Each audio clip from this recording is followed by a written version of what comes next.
And yeah, today Hannah and Sam are here joining me. Thank you both for being here. I actually did a um, detox program back with you both in January. Yeah. And I was sending pictures to people of my food, and they were like, "Oh, who even are you?" But I loved it. I just really loved it, and I felt the benefits. And what I also loved is that you both have a story for how you have become nutritionists and what led you sort of down this path, and how passionate you now are about the impact that nutrition has on women's health and our hormones. And it's just also linked together, really. So I would love to chat more with you both about that and a bit about your stories, if that's okay. Yeah. Yeah. Yeah. Hannah, thank you for being here. Shall we start with you? A bit Yeah. about, yeah, sort of what led you, because I think it was more your own health things that led you to Yeah, that's train. right. That's right. Thank you so much for having us anyway. And I'm terribly sorry about yesterday, but like I explained to you, going back to netball when you're nearly 50 because you're trying to find joy in your life can sometimes be a dangerous sport. Yes. But you're Okay, still I'm here. You're here to fine. tell the I'm tale. here Yeah. to tell you the tale. Sam will tell you something very similar, not about netball, but about the fact that as nutritionists, most of us have a story. Most of us have a background as to why we end up becoming nutritionists. And it's normally a really long, sort of drawn out process that, sort of gets us there. So my own story started from when I was 14. So like I said, I'm nearly 50 now. So it's been a really long time, but I was diagnosed, I think I had gut issues. I was diagnosed at 14 with IBS. And I went to the doctors and they said, "Oh, yeah, you've got IBS," and that's it. And then sent me on my merry way. And so it was something that I literally had to, I think we were just talking about this, it was my normal, but it wasn't a very pleasant normal. It flared up a lot in times of stress. And, when you're a teenager and you're going off to university, I'm sure it was instrumental in me leaving my first university because I was in London and I had to get on a lot of transport. And, having IBS was a really tricky time. And then I went to work in the city. I became a stockbroker. You can imagine I was quite unhealthy at that point. I think I ate a lot of McDonald's and I probably drank too much because that was the culture that I was in. But my guts were like messed up. It wasn't really until I had my first son when I was 30 that I started to get other symptoms. I got sort of, like it felt like I couldn't swallow properly in my throat. And that really concerned me a bit more because the gut symptoms were my normal, being bloated, not being able to go out for dinner because I would always feel really uncomfortable, always needed to know where the toilet was, that sort of thing. So when I went to the doctor, they told me it was psychosomatic. So that was all in my head. And then I started to work out, actually, I'm sure, this is every time I have dairy. And so I took dairy out of my diet, and actually that made a massive difference. So by the time I had my third child, I realized, like there was power in this and what you could eat. So that's when I decided to go and study nutrition. So I went to college in London with Sam. I met her on the first day. I feel like it was meant to be. I must have manifested her somehow. And we spent 3 years studying, and it was fascinating. We still are both really fascinated by the whole subject and the power behind it. And it meant that actually I could spend a lot more time working on myself and on my gut. And, the thing about IBS is that it's a continual thing you need to work on. It's not something that gets cured or just goes away, but you can definitely manage the symptoms so much. So, like, although I'm slightly awkward with what I eat, I'm dairy free and I'm gluten free. That made a massive difference going gluten free actually for me personally, and doing some gut work, doing stool tests, realizing what bacteria was there and wasn't, means that now that, it's not what's so defining of my life. And, it's the same with hormones. Sam has more of a story with that, but, you know, heading into perimenopause and also the hormonal things of having PMS and, you know, just being really angry and irritable and that stress resilience that's so low, and realizing that actually I can help this, you know, I can help my sleep that might be affected and that sort of thing. And, you know, so that's my backstory with nutrition, and most of us do have one, but it's powerful stuff. It's life-changing. Yeah. Yeah, that, and so many, I don't know. I feel like women, lots of women I talk to are struggling. And often, if you've been, even if you've had a diagnosis of some sort, you're quite often left to fend Mm, for yourself. yeah, And so, if definitely. you can take control where you can, um, then that's got to be a powerful, powerful thing. Yeah, because I went to the GP as well about, you know, like I'm so angry. I've got PMS, you know, why is my hair falling out? And I got offered antidepressants. Hmm. Sure, you will have lots of stories like that of women just Yeah. being, they don't know what to do with us, do they, Sam?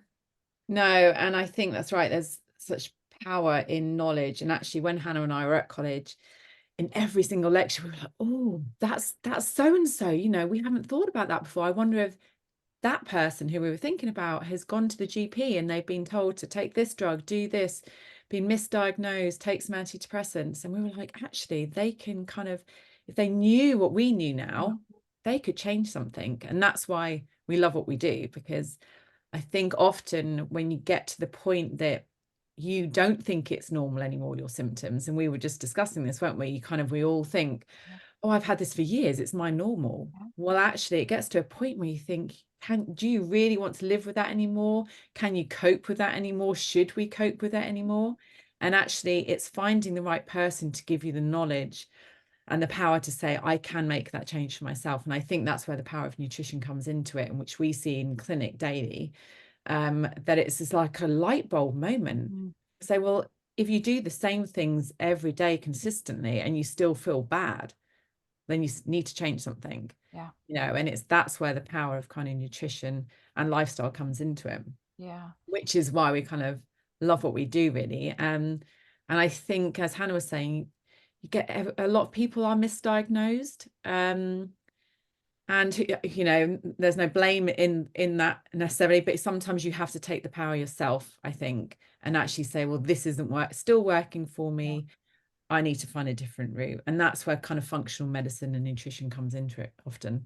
Yeah. There shouldn't just be a pill for an ill. You need to kind of find out the root cause of it. So Yeah.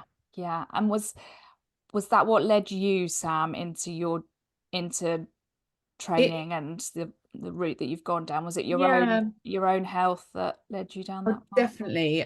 So mine was kind of two-pronged, really. I had always suffered with my hormones, and you know, I thought it was my normal because my mum had suffered with her hormones with endometriosis and had a hysterectomy at 31. So I kind of thought I was going down that route.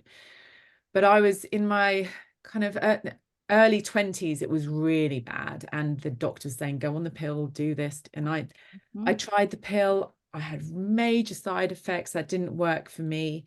So I had to come off the pill again. But it was really quite debilitating, my symptoms. I was really, really moody, like terrible Jekyll and Hyde, kind of just evil, during a couple of days of the month. And I'd often get so sick with pain that my then boyfriend was sort of saying, we need to call an ambulance. And I thought, oh, it's just my period. It's Mhm. normal. And he was like, this is not normal. And I Yeah. was like, yeah, maybe it's not, you know, but I would miss work, you know. And when you're missing work, or a lot of teenagers missing school, kind of that isn't normal, you know, that's not what we should be accepting of our health. So that was kind of one moment in my life that I was starting to think, yeah, maybe this isn't right, you know, that I'm taking 3 days off work a month because of my pain and fainting and being sick and being awful to everyone around me. You know, that's not nice. And the second one was my bowels, actually. So I was misdiagnosed with IBS as well because I was bleeding. And, you know, hence, you know, if you ever do get any bleeding anywhere that's not normal, please see the GP. which is what I did, and I got diagnosed with IBS. This continued for a while, but I was also getting symptoms similar to Hannah, you know, kind of trying to find the toilet in different places. You know, when you walk into a cafe and you think, is there a toilet? Kind of, is there one? You know that that's not normal. And it wasn't until I went to a couple of different doctors, they kept mentioning IBS, and I was thinking, I'm just not sure that this is what it is.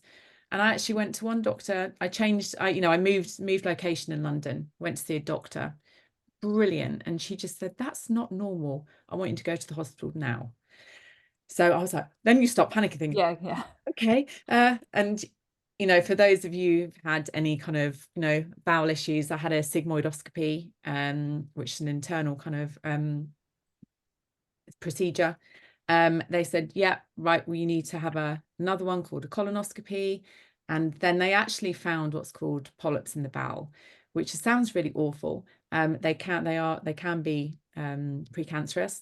So, and I think I was 26 at the time, and the surgeon had sort of said to me, you know, thank goodness you have seen us now, because they are at a stage where actually this could be dangerous for you in another year.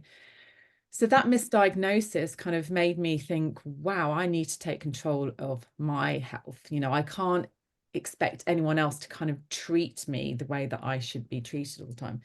So coupled with my hormones, which were still going on, and my bowel issues, I went to see a functional medicine practitioner. I was leading quite a high kind of party lifestyle in London at the time as well. Like Hannah, you know, I was working in events at the time. So not only was my job kind of full on, but I was partying hard, like you do in your As we 20s. do, yeah. I wasn't looking after myself. You know, yes, I went to the gym occasionally and stuff like that, but I really wasn't looking after myself, drinking too much, eating the wrong foods, staying up late, not getting enough sleep, the standard stuff. So when I went to see the functional medicine practitioner, she kind of laid out for me what my lifestyle was and what I was eating and how it wasn't serving me. And it was the negative effects of eating badly is you're not giving yourself the opportunity to eat the right foods. So you're kind of substituting the wrong things all the time. There's no room for the good stuff, right? And at the time when I saw her, it was quite funny. All the things like quinoa that everyone knows about now. I was like, what is this? And it wasn't really found in the supermarkets at the point. You had to go to the health food shops. So it was a real baptism of fire for me. And I was like, this is amazing. I've never even heard of these foods. And it was at that point that I thought, this is a difference everyone can make to their health. The way that what they put in is what you get out. And that's when my journey started, really. So then, after I carried on my career, and it wasn't until after I had my 3 children as well, that some of my symptoms, I wasn't looking after myself again. I had 3 children under 2, wasn't really looking after myself. And some of the symptoms came back again, more the hormonal ones, obviously. And that's when, a new career was on the horizon, and it was obvious that it was going to be nutrition, because I wanted to also look after my family in the best possible way as well, knowing that any kind of symptoms that anyone has, children, adults, it can be some of the food that you eat.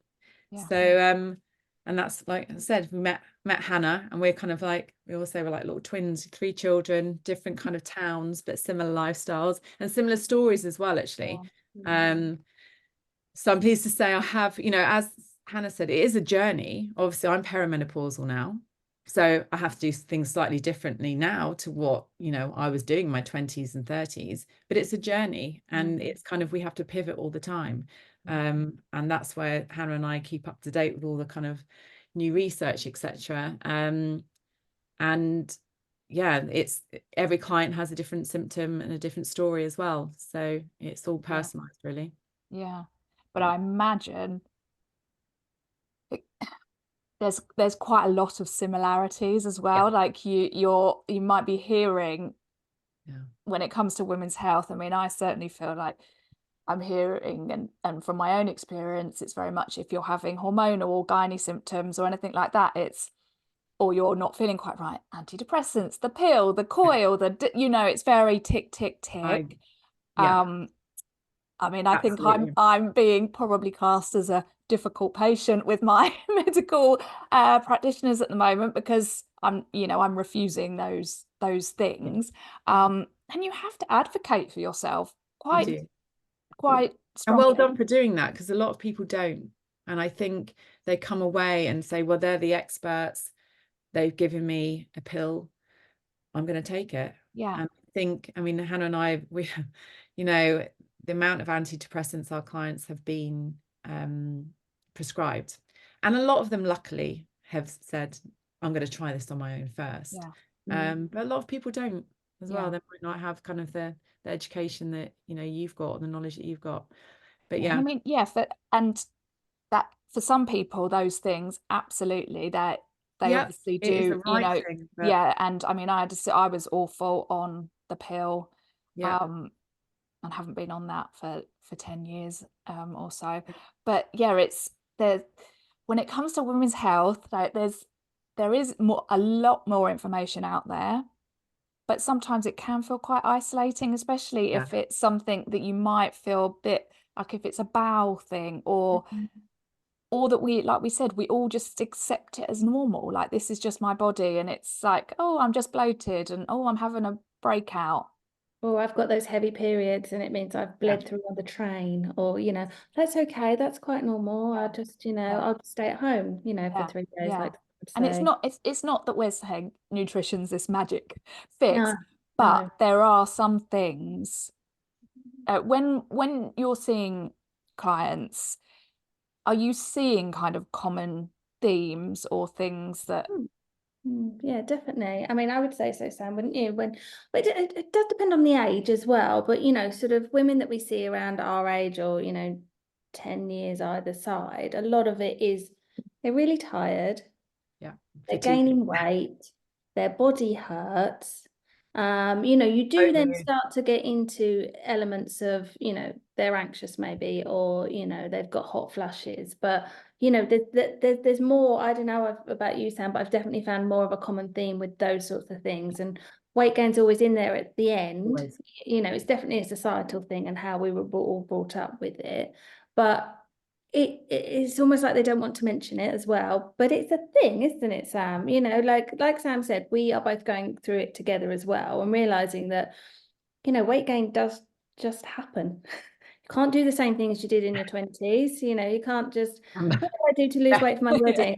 I ate pita breads and Capri Sun. But can you imagine trying Did to you? do that Oh now? my goodness. I think the one of the really, fatigue definitely, isn't it, Hannah? I mean, but the low mood. And I think that's the one. I mean, obviously with fatigue, but fatigue and low mood together is quite life-changing, because if you can't be bothered to cook or to get outside for a walk or to go to the gym, and you're feeling bad about yourself anyway because you've put on a bit more weight, that combination is really hard. And I think that's probably why when people go to the GP, they're in such a bad state of low mood, coupled with anxiety about doing the normal things that they used to be able to do. I think, that's when they say, here's an antidepressant. yeah. Yeah. And this is a time of life, unfortunately, perimenopause. Talking about that those symptoms are really common and it's really hard. And you said, and the difficulty is some women don't want to talk about it. They don't want to say, I feel really anxious now about driving Yeah. or about Or the 3 going to the a.m. shop. I wake up as though there's Yeah. a tiger at the end of my bed for no reason at 3 Yes. a.m. Like, what's that Yeah. about? So it's really difficult because a lot of my close friends have said to me, God, I'm so anxious now, and we kind of acknowledge that COVID had a lot to do with that as well, because we're all stuck indoors and there was a worry in the world. But definitely it is a symptom of perimenopause. And I think although friends are quite happy to say it to others, it's a problem and it's real, and it's horrible when you might think, oh, I used to be able to go out on a Friday night with my friends. Didn't even think twice about it. Now I'm sat there at home thinking, I'm not sure I can go. Yeah. That's kind of some of the problems that women are Yeah. facing now. And that's a lot about nutrition and lifestyle, though. Yeah. Kind of Yeah. doing things for Yeah, yourself. well, we're having to do so much. Yeah, Yeah. You I know, think it's that's another thing as well, that like sort of stress resilience. So, you know, the things that I think, you know, you would have seen it too, Sam, but stress resilience is something that really depletes as you get into your 40s. So, you know, that's a real problem sort of with children, in the workplace, all these things that you would have been able to cope with before are now like, why can't I cope with them? Why is it so much of a problem? Why do I feel so on edge? Why do I just want to, you know, like hide away? That is to do with your hormones too. That's to do with progesterone lowering off. But yeah, that's definitely something that is hard to deal with, because like Sam said as well, if you've got no stress resilience, you've got low mood and you're tired, then what can you do? Because like you said, nutrition, lifestyle, even medication, it's all part of a puzzle. But if you can't do it all, it's going to be really hard to get out of it and change that while you're also looking after everybody else in your life. Yeah. And we spoke about that. Sometimes it gets to a point, and Hannah and I are normally that point, aren't we? That someone comes to us, I can't cope anymore. You know, I've tried everything myself, been to the GP, don't want to take the drugs. Can you help? And we have, you know, we go slowly with people often, because if they're feeling often that bad about themselves, and it's a real change for people, isn't it? Because, and I had, you know, I'm not a full worrier.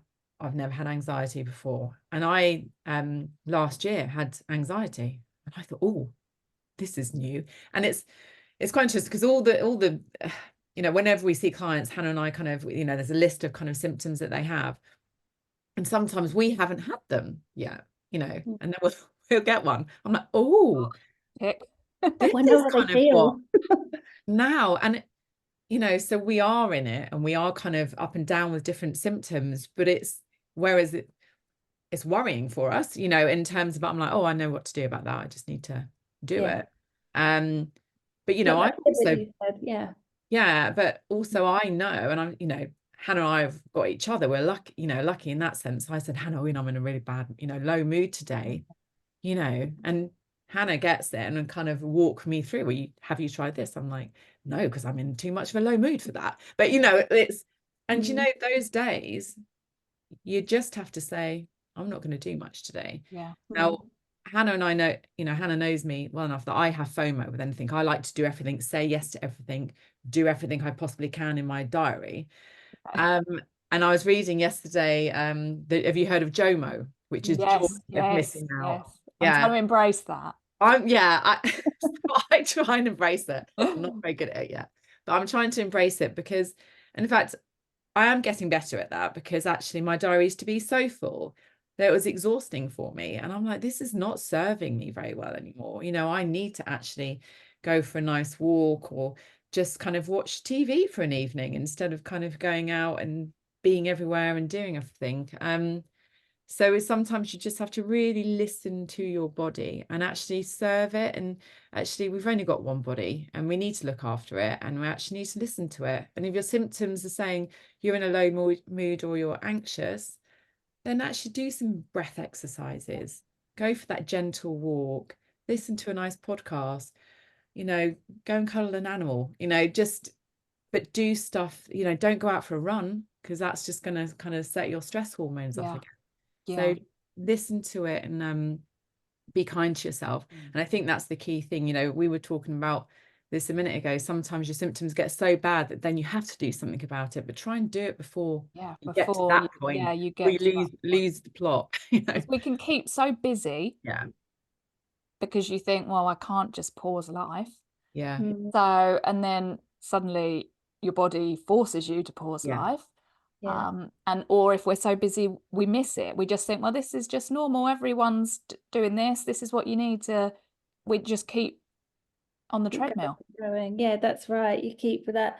We know lots of women. That's another thing, actually. It's that whole mentality of being busy the whole time and not being able to stop. And it does, you know, at some point it will lead to like a burnout. But it also, I think, is crowding out other thoughts that are coming in. You know, if you're continuously busy, you can't do it. But your body will tell you, you know, at some point you can keep that up for a while, but at some point your body is going to let you know. It will get over that noise of the busyness, and you don't want to get to that stage. It's really like even things like perimenopause and menopause, if you're in a good place, mentally, physically, all those sorts of things. It's going to be an easier journey. Yeah.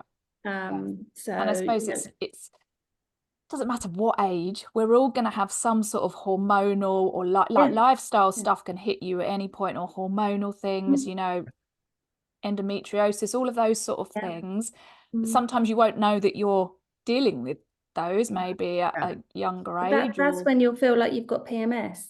That's your body telling you the lifestyle that you're living. And, you know, PMS can start from when you hit puberty.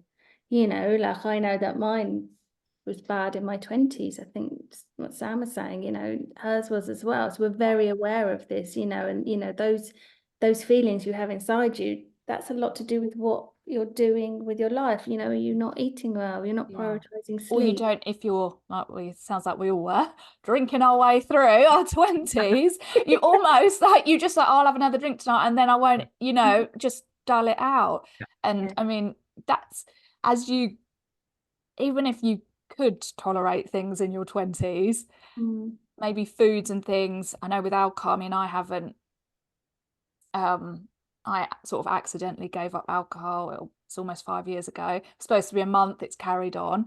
So I feel like that's one thing I don't need to worry about, because I think if I was even just having a little bit now, I think that would really be having an impact on my health right now if I was drinking. And there does seem to be that sort of association with perimenopause and alcohol and things like that. And it's hard to stop those things. Well, I mean, it's sugar.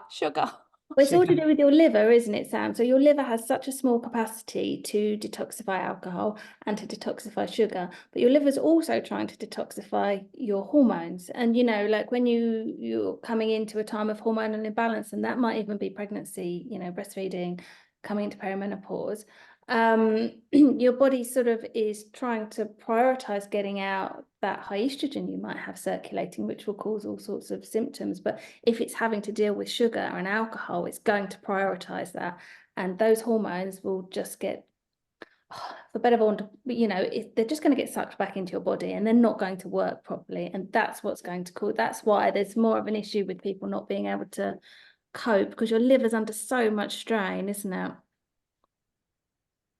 And why now kind of at certain ages people have a glass of wine and they really feel it, and they say, but I used to be able to drink way more than this. Yeah, it's just a glass and not feel it, and now they're hung over by one glass of wine. That's the histamine as well, isn't it, Sam? Histamine intolerance changes when you get older as well. So, you know, one of my friends just get massive red flushes now if she drinks wine. She's like, I've always been able to drink wine, you know, can't anymore. No, that's the progesterone, isn't it? You know, it deals with an enzyme called DAO. Once again, things that Sam and I find really interesting. But then that affects histamine in your body.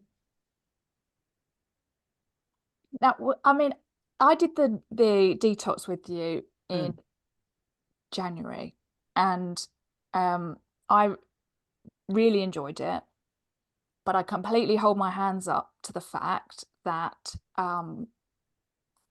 and I think this correlated actually to me going through my divorce, that then my sort of cooking habits changed, and then sort of now I'm cooking just for me and the kids, or when they're not here, just for me. And I think I messaged you as well, Hannah, and I said what I've realized is the emotional link between food and my eating habits. So when the kids go off with their dad, I have associated that with, oh, now I deserve a takeaway because I'm feeling a bit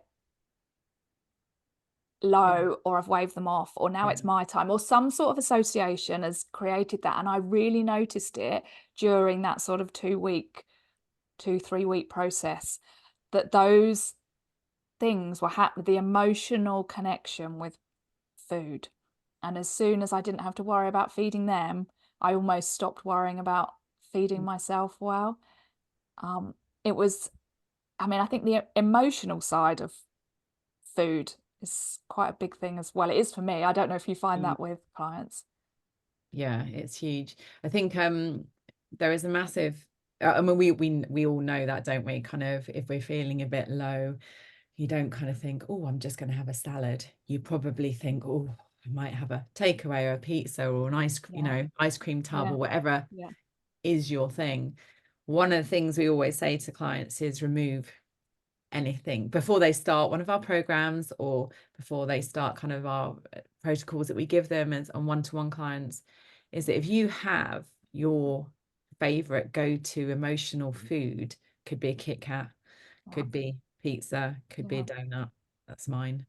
Don't but don't have those in the cupboard. Just Because don't have the if you temptation there.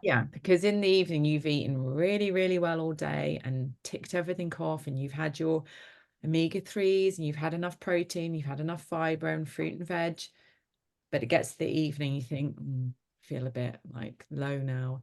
But we know, don't we? We know if that Kit Kat is in the cupboard. We might not know, might not know whether we've got enough kind of washing up liquid, but we know. We know about that. Or donut. that dark chocolate is hiding. My husband hides it on the top of the cupboard. But we know, don't we? We know that's there, and that's just ringing, kind of going, oh, it's there, I should probably eat it. So it's best to have it, well, not have it in the house at all, and be prepared for those moments, those kind of, and if you reach for a takeout kind of thing. And by the way, that's fine once in a while. It really is. Don't ever beat yourself up about that kind of stuff. We would never, it's not shameful to have a takeaway. You just don't want that every night. Every night. Yeah, no, exactly. it's about balance, and It again, I think really, noticing though, because I hadn't noticing it is the first step it though. until I had that 3-week thing, and then I was eating and I was in my head, I'd built up that healthy eating and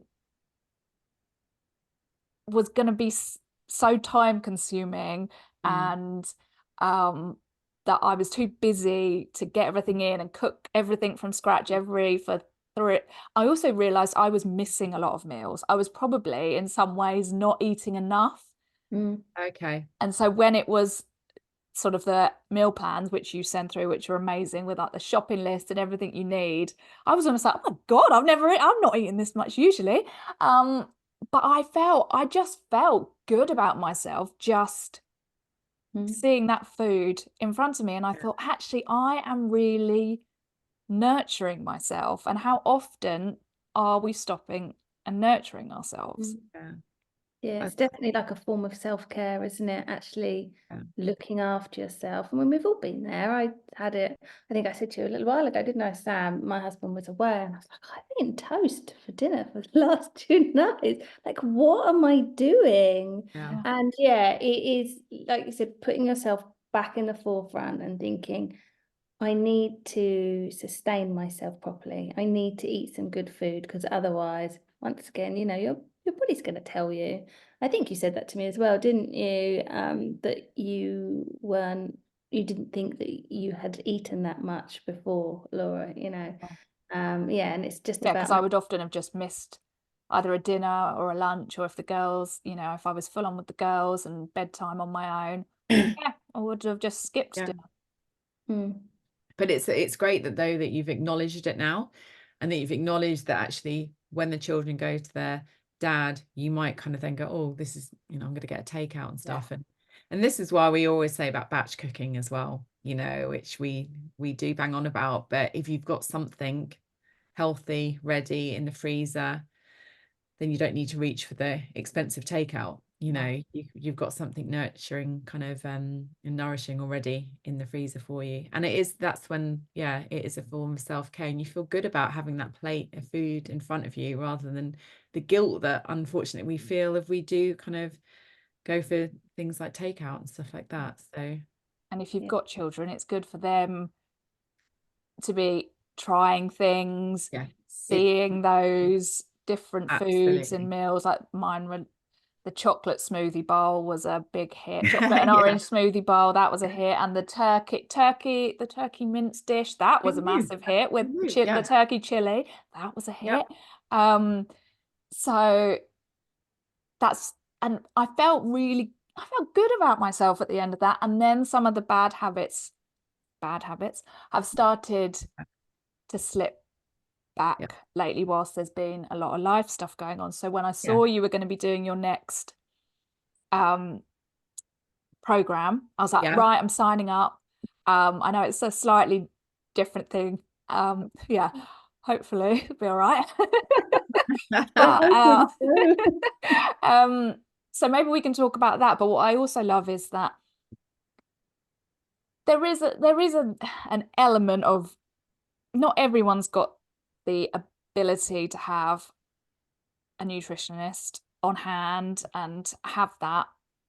But your sort of programs that you run are really trying to make it accessible to more people as well, aren't they? Yes, So, definitely. It's what do they call it? Is it one to many? But it's Yeah. definitely a good way to reach us, you know, sort of the one-to-one clients, you know, we'll work with them for a long time, but you know, it's a capacity thing as well, isn't it, Sam? Whereas when we're doing these programs, you will know just from the detox one, we're there all the time. If you want to ask us a question, you know, we're on the WhatsApp group. This one we're doing slightly differently, and we are doing a daily Zoom. So if anyone's got any questions, they come on and ask us. So, you know, a lot of the thing with this program as well is it's accountability and it's support, you know, and so yeah, if you need to ask us anything, there's quite a lot of similar things came through from people in the January one, and you kind of think, oh, it's not a silly question to ask this, or oh, am I going to find my bowel habits changing, or is something going to feel, is some what to expect? And then you kind of think, well, everyone's on the journey together, and there's some comfort in that. Oh, there's a huge comfort in it, and I think that's what people like the most, actually, because this is really accessible. This metabolic reset. So it starts on Monday, the 22nd of April. It's £39. Yeah. For 10 days. And you get 2 nutritionists every day, kind of on and all hand. the recipes and shopping lists. It just makes it so 10 days easy. of recipes, shopping lists, education. And like Hannah said, because you're doing it in a group, it's actually a bit more accountability as well. And actually, as you know, everyone sends pictures of their food and kind of questions to Hannah and I all the time, and we are on hand all the time for you to ask any questions. And like you said, a lot of people think, oh, it's like being in school, isn't it? Putting your hand up, asking the teacher a question. And I always say to my daughters, I'm like, I can guarantee you everyone else in the class will probably be thinking the same thing. And I can go, phew, thank goodness she asked that. So it's just really nice. And actually, it's really supportive, isn't it? Like, you probably noticed that actually everyone is really like, oh my God, that's amazing. And, you know, they said, oh, I've got rid of my bloating, or, you know, I'm not craving sugar anymore, or my sleep is better. And everyone's just like feeling kind of difference. And 10 days is enough to feel it. After 3 days, it's amazing how much you can kind of feel by eating differently. So yes, it's a great way to work with Hannah and I at a cost point of £39. I mean, and is it suitable for anyone to, like, when we're looking at the metabolic, like, what we're talking about when we're like, I've signed up and I haven't, you know, I don't know what I'm signed up for, but I'm up for it.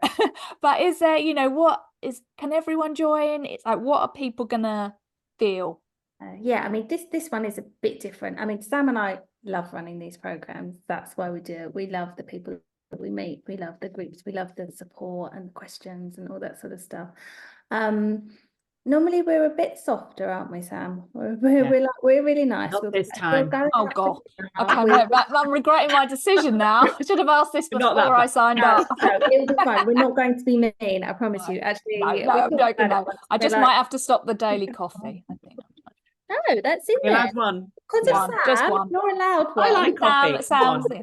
We're never always going to be allowed coffee. Yeah, I would have taken it out, but no, I mean, literally, this is it's more of like a shorter, sharper, like sort of bit of a reset. You're giving your gut a rest. You know, we are taking out a lot of stuff. It is plant-based until day 6, I think it is. But yeah, it's just about, you know, sort of seeing what's going to seeing if any of those things also make a difference. You know, your gut needs some time. I mean, one of the reasons I took gluten out of my diet was because, you know, like if that's how it affects you, it can give you time for your gut wall to heal. You know, and by taking those things out, you are giving your body time to heal. You know, you're giving yourself the space for self-care, like you said, to sleep better as well. You know, it's just allowing you some time to think about what you're putting in your body. And it's colourful, isn't it, Sam? It is colourful. So, I mean, metabolism is the way we, control food in our bodies, basically. And actually balancing kind of blood sugars, which is one of the things we're going to do. It means that you can get under control kind of some of the ailments that, we've talked about: IBS, sleep, kind of bloating, mood swings, cravings, you name it. So it's kind of it is a reset. It's a reset. It's kind of looking at our bodies, taking away some of the stuff that's inflammatory, not good for us, and bringing in, because obviously if we remove the bad stuff, we have got an opportunity to then bring in all the good stuff. And that's what we're doing on this. So it is only 10 days, and I think talking about self-care, we can allow ourselves 10 days to actually do this for ourselves. And the benefits that you can get from this can be amazing and transformational, actually. So, and it's only through these kind of programs that we will remove things like dairy and gluten. And, Hannah is dairy and gluten free. I'm not. But for some people, that's such a game changer. And they've never managed to do it before, because obviously it's everywhere. Yeah. But we're allowing you an opportunity, actually, and giving you 10 days worth of recipes to actually remove those. And you can see how simple it is, actually. It's all delicious, easy food. And some of the foods you might have not tried before, but that's another great opportunity, isn't it? And we love beans and lentils and things like that. But it's really colourful. And yes, the family can join you. If not, you can add something extra to it. Like you said, it's good for the children to see different food on the plates. I know my children eat it. I don't want a restaurant. One meal, so they don't have much choice. Yeah. And I know that's slightly different. Some people won't do that, but it is an easy thing to do. And hopefully, if you're going to give yourself more energy, better sleep, less bloating, then 10 days is all it takes to kind of feel better. And to answer your question about, can anyone do it? Yes. I mean, if anyone's got any particular kind of issues that they wanted to talk to us about and double check with us beforehand, they can email us and we'll answer any of their questions if they're a bit unsure about it. Yeah. Okay. But it is just food-based, isn't it? So, it's just food-based. It's not bringing anything medical into it. So, it should be absolutely safe for everyone. Yeah. Well, I'm going to put the details in, but I mean, I think if people have been, I will actually look at the Facebook in a minute, see if we've had any questions. If people are listening to this and they sort of either recognize or relate to things either in your stories or lifestyle or hormones, what is a good, if they can't come to you guys for whatever reason, what is a good place to start? Like, should you be having tests? Should you be tracking your symptoms? What's the best way to sort of start empowering yourself, I guess, when it comes to those things? I think tracking is key to start with, tracking your cycles, tracking your symptoms when you're getting them. If you're going to start really small, then, there's loads of apps out there. You can do it on, I think there's Flow, and even your Apple phone has got an app. But, before you even if you're too overwhelmed to start thinking about changing anything, I think tracking gives you knowledge, and knowledge is power. And making a note of what you're eating, just so that you have, like, the food diaries, is that useful to know if there's a link?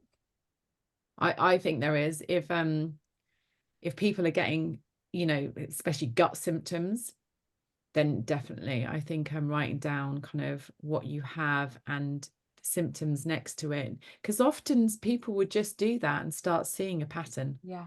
you know, like Hannah did, you know, she started sort of thinking, well, actually, it's every time I have dairy that my IBS really flares up. And, you know, removing that, oh, hold on, I feel better. So that's a really good place to start. And then, you know, in terms of then looking at what they are eating and stuff like that, you know, one of the kind of rules that I often sort of say to my clients is, you know, when you know, there's a lot about ultra processed foods at the moment, isn't there? You know, we've kind of read a lot about them. And if you pick something up and it's got, you know, a list of ingredients on the back, half of which, you know, you have no idea what they are, and it's certainly not a food. If it's got more than 5 ingredients in it, then you need to think about whether that's kind of the food you want to be putting in your body. Now, there is, like I said, there's room for some stuff, you know, but you want to be making stuff from scratch, and it doesn't have to be hard. You know, it really doesn't have to be hard.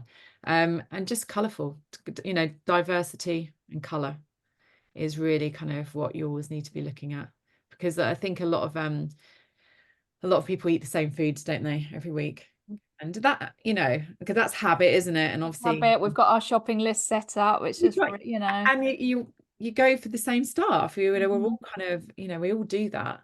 We all have our favorite veg and fruit and, you know, other foods. It's fine.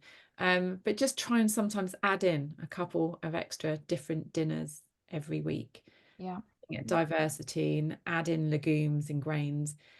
Make sure, you know, you've got enough protein at every meal, you know. And I think one thing we always recognize is that people's breakfasts aren't as good as they should be. So there's one whole meal a day that they're really not just kind of getting any nutrition in. So is breakfast a good place to start if you're going to start somewhere with look at one meal, kind of just start with one meal and think, what other breakfast could I have apart from that toast or cereal? And then start from there and think, is there, you know, in cereal, is there any protein in what I'm having? Is it setting me up for the day? Setting your children up for the day? But just start small. And I think because that's when it becomes really overwhelming for people. They're kind of trying to do the whole thing at once. If they're doing it by themselves, if they're doing it with kind of a nutritionist, kind of step by step, we will guide you. But I think starting with one meal a day and changing that, you can see the kind of difference it can make. Because if you have a bowl of, you know, yogurt with loads of fruit on, some seeds and nuts, you know, instantly you've already got some of your 8, you know, they say five a day, but we would always up that to 10, ideally 8 to 10. But, you know, if you've already got your berries and nuts and seeds, and, you know, you can add extra to it all the time, and instantly you've got that compared to a bowl of cereal or some toast, which is no nutritional value. And it's always more vegetables than you think. Just keep adding veg. Just keep going with the veg. Just add as much as you can. People will be like, I've got a couple of slices of cucumber. So no, that's not okay. Just you need more than keep topping up. It's hard for people. We understand it's hard for people because literally they are getting bombarded, even with all the hormonal information. You have so much on social media, and all the celebrities and all these people, they're all promoting this stuff to you without necessarily the medical background behind it, but that's a different story. But you know, you know, you have so much coming at you from all different angles. What are you meant to do? It's like, well, today I'll follow this. Tomorrow I'm going to have a water fast. And, you know, like, so it's like this for everybody. And no wonder people are confused and have lost their way slightly. It's really hard and it shouldn't be.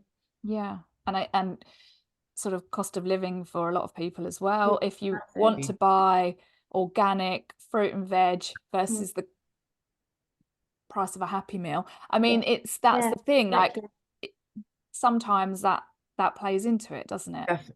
And you know, those ultra processed foods Sam was talking about, they're the ones that will be on offer in the supermarket, that will be on, you know, 3 for 2 or whatever. And if you are in a situation where, you know, you have a lower income, then you're just going to be thinking about feeding yourself and your family, not the fact that, oh, what can I try and get in there? So it's hard. It's not made easy. We would like to try and make it easier for people, but we understand that the problems that people are facing. That's something I'm really passionate about. It drives me mad that fruit, especially, you know, berries and things like that, is expensive. But the one thing I would say is buying frozen berries is so much cheaper.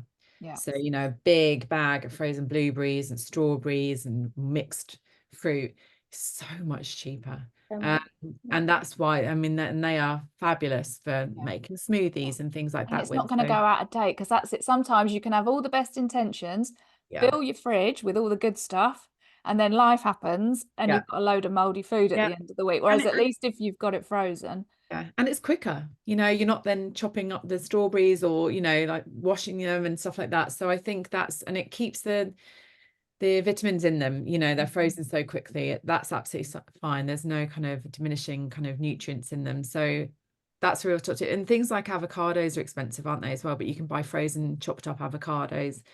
They're also cheaper. So I think it's just kind of acknowledging kind of the, you know, the prices. Yeah, it does drive me mad.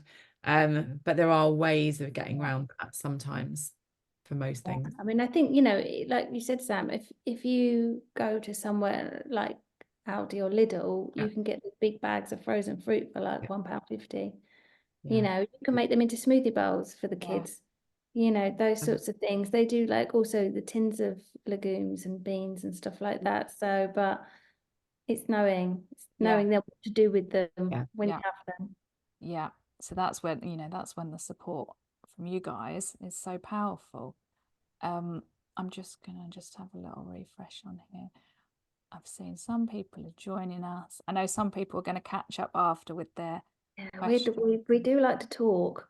Well, we always try and keep it short, and we're like, oh, it's not I short. never manage it. I always say it's going to be half an hour in my head. It never is.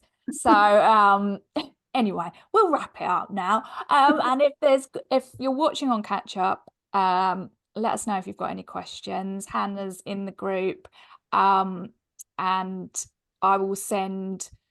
I'll pop on there the details for the reset starting next week. Brilliant. We're looking forward to you joining us. Yes, I'll be posting my food pictures, everyone. Excellent. Yeah, and all the details, we'll share them. We'll put this recording out. Let us know if you're watching it. Sam and Hannah, it's been lovely to chat. We could carry on. I could carry on chatting, but we'll stop here.